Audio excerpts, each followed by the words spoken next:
Ikot po kami ngayon. Dito. Salamat kay Konsi sa pag-tour sa amin. Yan nga pala ang Taal Volcano. Parang isang dipa lang mula sa basketball court na aming pinipinturahan. Big giant shout out goes to Bata Soul for collaborating with us here at Barangay Puot.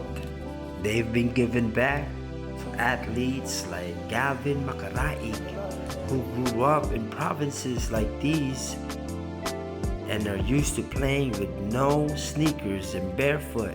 And because of Bata Soul, I was able to give 1,000 sneakers to different communities last year.